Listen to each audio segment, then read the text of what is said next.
The Ford Ranger starts at $33,000, but this one is $56,000 because it's the 2024 Ranger Raptor. So in this video, I'm going to show you the specific features of the Raptor and explain to you if I think it's worth the extra $20,000 for this specific model. So the exterior of this is called Shelter Green Metallic. I actually thought it was gray at first, but it has a nice flake to it. It's a great color for a high performance truck like this. This one also has the upgraded beadlock wheels with these off-road KO3 tires. Now, the reason that they'd put beadlock on something like this is because beadlock ensures that the tire is not going to come off of the vehicle, no matter how low the tire pressure. And that could be relevant to this if you're taking it into an off-road setting. It also has the Raptor sticker right here. This costs $750 for this option. But again, if you have the Raptor, it is a cool car. Like, even for someone like me, I'm not really necessarily into trucks at all, but it is a cool graphic up the side of the car. Now, the power output on this, it's a turbo V6 producing 405 horsepower and 430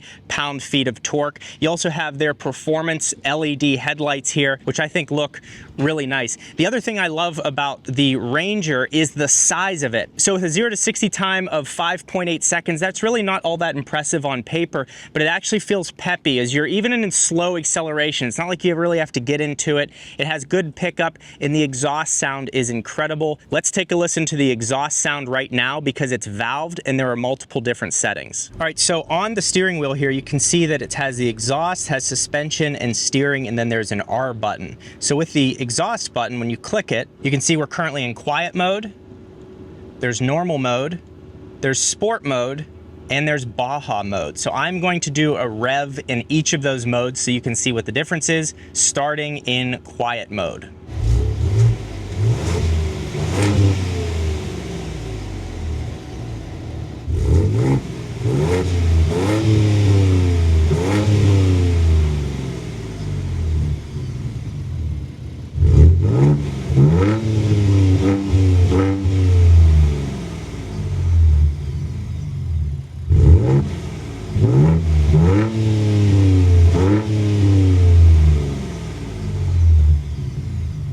So having 4 different exhaust modes in a car like this, or sorry, a truck like this, everyone gets upset if you don't say that. So having those 4 different exhaust modes, it just gives you something extra to engage with the car with. So again, is this car worth it? Well, having modes like that to play with and dial it into exactly what you want it to be really add a lot of fun to the vehicle.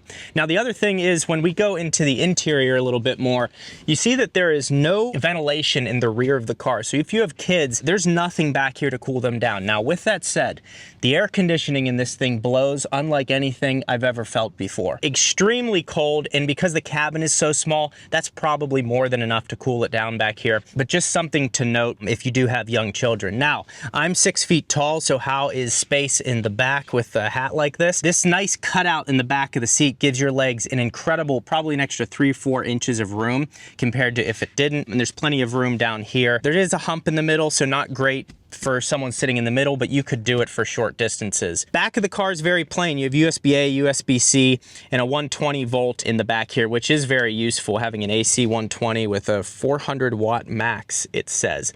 There's also storage right underneath these seats, which I think is a cool feature, a good use of space in a truck this size. I also love these orange accents on the vehicle. It's really a cool feature here. Orange stitching everywhere with a little bit of Alcantara.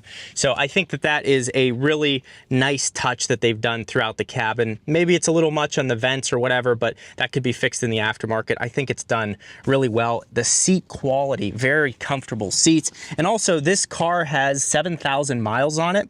So it's actually been through a little bit and they still look like brand new seats. So they're holding up nicely. They're comfortable, cool accents. I really like the interior of this. Now onto the driver's seat. Again, there's some extra bolstering bolstering here. So you have some extra bolstering on your sides, but what I'm happy they didn't do is give you huge bolstering down here. It's a little bit, but not a ton to drive you crazy. Has these huge paddle shifters, which are really cool. Raptor insignia right here, and then also Raptor on the back of the seats here, as well as an on-center steering notch. I just think all of these little features, again, you're paying $20,000 over the base model. How are we going to make that worth it to the consumer? The upgrades to the engine, the off-road package, the interior features, this is all unique to this. This is going to help it carry value over time. So I love the interior of this. Now, I also like this screen here, so we'll start it up. And this does have Apple CarPlay and Android Auto. So you can see the startup screen there with Raptor. You can see audio's off right now, but it comes up with all of your stations here for Sirius XM, and then when you hit the home screen here, you can do Apple CarPlay or Android Auto and check out media and all that type of stuff. So it's actually a decent screen. It's lagging right now for whatever reason, but overall, I think it's actually well done. It looks better than the Mustang Mach-E's vertical screen. I think it's integrated nicely. Some of the switches go to on the screen while still having physical switches. So I just think they've done a really nice job, and part of the greatness of this car is the simplicity while having some performance and luxury features mixed in. So for $55,000 or $56,000 as a starting price and not really a ton of options, I think it's a pretty good value. So the standard features on the Raptor are the 3-liter EcoBoost V6 engine with auto start-stop technology. It also has the 17-inch gray painted aluminum wheels with 33-inch all-terrain tires, but like I said, this has the upgraded beadlock rims. It also has Fox Racing shocks with live valve technology, Watts Link rear suspension, and a locking front and rear axle. It has 6 upfitter switches overhead and leather-trimmed heated front bucket seats with 10-way power driver adjustable with memory and 8-way power passenger adjustable, as well as a Bang & Olufsen, I struggle with that word, as well as a Bang & Olufsen, I can't say it, HD radio, 10 speaker including subwoofer sound system. And I also love this feature right here. Hit this button and you have that electronic window opening in the back, and it's very quick. I just think that's a cool feature as well. So now what we need to do is take this thing for a drive so I can kind of share with you why it is been such a fun car to have for the week. So let's go for a drive. Now, just before we go on that drive, today's video sponsor is INTOTHEAM. This is one of their athletic t-shirts. I've also done some integrations with them. These are some of the most comfortable t-shirts you're going to get, and using code Gjeebs on their website, you can save 10% off your order, and you can stack that on top of any other discounts that they currently have going on.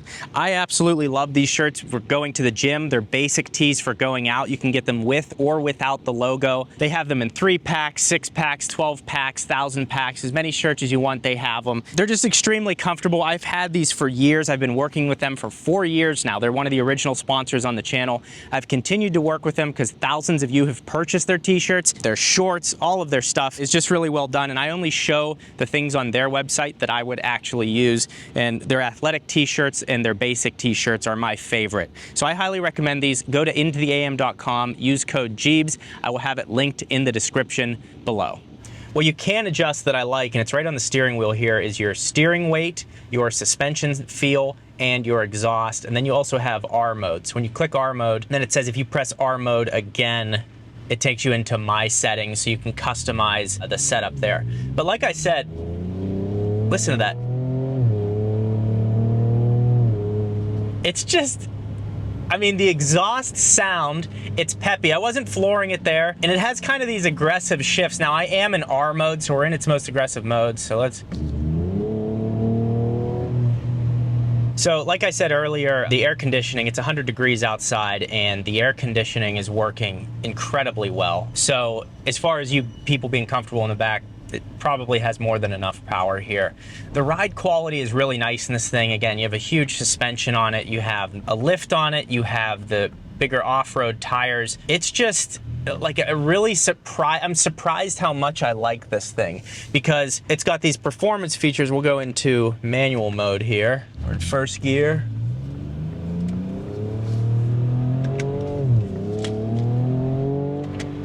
right into the back of a Costco truck. And also it shows what gear you're in over there under the tachometer. So yeah, I just think that it's a fun truck. So if you like trucks and you need one that's about this size, I think you would absolutely love this thing. And it's not a $100,000 truck. It's not an $80,000 truck. It's a $55,000 truck. So it's within the realm of most people. If you save your money, maybe you wait for it to come onto the used market. There's nothing wrong with that. I just think it's a fun truck to be driving around the city. You can kind of hear the turbo blow off a little bit. Yeah, I just think it's a fun truck. It's well sized. It's doing okay on efficiency. We're getting 15.7 miles per gallon, but that's in comparison to a Lexus GX 550 I currently have as a press car, which is getting like 14 miles per gallon. So yeah, I'm having a blast driving this thing. I owned a Focus ST for many years, and that was a really fun car to drive. And I'm just happy to see that Ford is still creating great vehicles like this, especially performance and off-road oriented. If you need to drive off-road, it's like going to the, you know, when you go off-road once a year to the fairgrounds, and you get in that parking lot and you're like, hell yeah.